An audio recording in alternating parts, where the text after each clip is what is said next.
My name's Timmy Joe, making videos about computer parts, woo! On the internet. And today on the program, a little bit of quick tech with a case review. This is BitFenix's debut entry on the channel for stuff they've actually sent me. Thank you, BitFenix. They sent over the Nova Mesh TG, the Nova Mesh TG RGB edition for us to review, and I built a computer in it, and I have some thoughts and quite things to say. So let's get straight to it. I have built in a BitFenix on the channel before. It was like that QB one where the motherboard lays flat, and maybe it's even like an ITX thing, and like has that rubbery coating. Then you had some kind of like unconventional computer cases.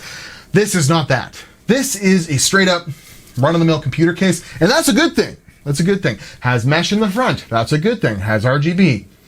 It's a good thing. I think it looks good with the red here personally, but you could certainly change the colors on the fans to spin and do the different colors and whatnot. And then they sent over a Alchemy addressable RGB controller slash strip, and I put that in there as well. They sent a couple of them. This is just one in the package. So let's get to it. So standard affair, you can tell they retooled an older case because there's some like slides for front drive bays kind of in the back there. Don't worry about it. It doesn't really look that bad. And then the whole front mesh looks really nice. It's got some good airflow. Not as good as it could be, as we'll talk about in just a second. And then there are a couple versions of this case, so you got to beware. There is a non-TG tempered glass edition, and it is like 50 to 60 bucks. So it's got like a metal side panel. You can't see through it. If you're getting a really cheap version of this, it's probably the one you're getting, so watch out if you want the tempered glass. It's not going to look exactly the same as this. And then there is a tempered glass version, a TG without RGB, but it does come with one RGB fan in the back and one black fan, I think, in the middle front here. And then that's like 70 bucks-ish. And then for 80 to 90 bucks-ish, you get 1, 2, 3, 4 RGB fins. They're half decent, but they do have some problems.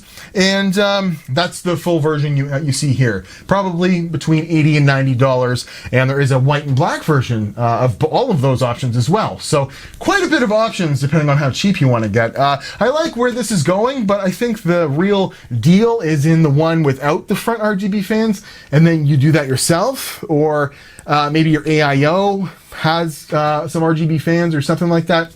You can work it out, but we'll get into it. So front mesh here, I took it apart just to see how it works.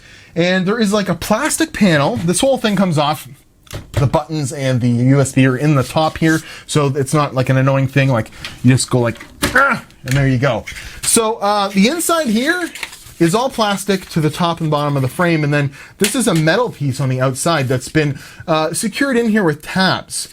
And when you take that off, there's a whole plastic mesh thing here, and it would be cool if you could easily take that other mesh part off to wash, you know, in the sink or something like that. Unfortunately, I took this front metal part off one time and broke 2 tabs. So the next time you take it off, you're going to break another 2 tabs. If you do it a couple of times, you won't get the metal part back on, is my problem. And then you have some very tiny holes that are painted with some plastic mesh stuff in here that's not removable. So you could essentially rip all this inside mesh stuff out, with like an X-Acto knife or something like that. That might be what I would do to get some better airflow with this case, because the 2 meshes together are going to be a little bit restrictive. And I think it's an oversight that you can't peel off that inside like bit, like, as if it was one of these, and maybe get some better airflow with this front mesh case. But with most systems, it's not going to matter.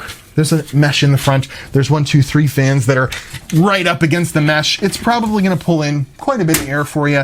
I'm not the channel to go and test noise normalized airflow like Gamers Nexus or something like that.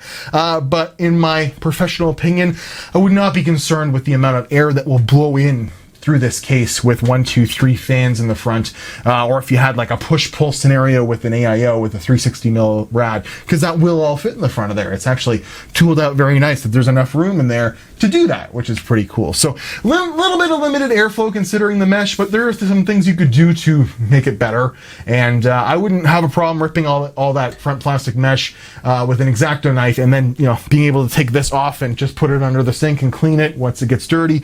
But you will get a little bit more dust in there without that inner plastic mesh. Next, a little bit of a problem is the fans. So it comes with one RGB fan in the back and 3 in the front, or just one plastic for the lower end model, the non-RGB model. And the fans are all DC, so they're not PWM, they're 3-pin headers. And then they have their own separate 3-pin addressable, so it's like this. There's 2 cords coming off. It's a lot to deal with, especially from 4 fans. So you have 8 different wires you have to deal with for lights and to power the fans. It's actually spinning. Kind of annoying. I managed to get it all organized in there.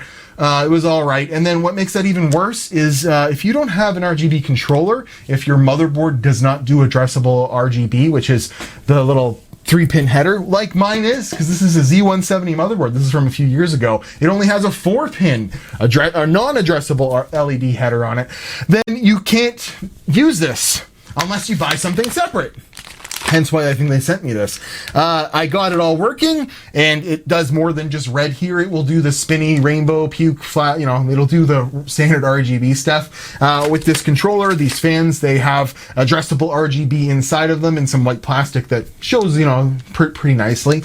But out of the box, the case can't display that light show without a separate RGB controller or intervention from your motherboard. So keep that in mind. If you have an older, B350 motherboard with just a 4-pin header, or you're using an old Core i7, from the Skylake era or something like that, you're gonna need some way of using the RGB. And then I use this Alchemy thing with an RGB strip in there to control it, and that added three more wires plus a SATA to connect.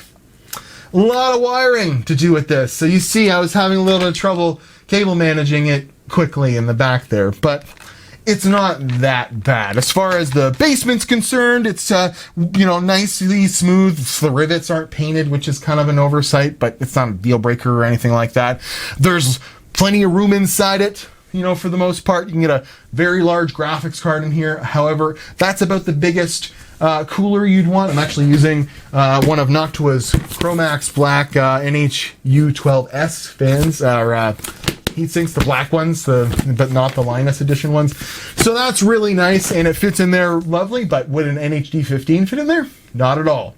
Not at all. Could you fit an AIO in here? Yes.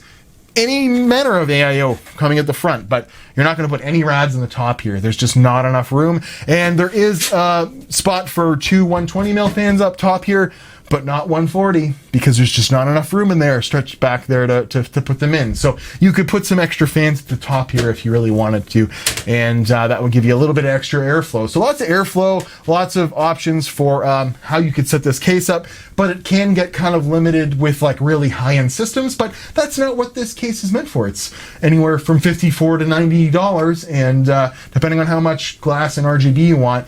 And I think at that price range, it's not bad. So if you want these RGB fans, just know you need some way to actually display the RGB, or you'll be buying one of these, and these are $25 to $40 depending on how long the addressable RGB strip is.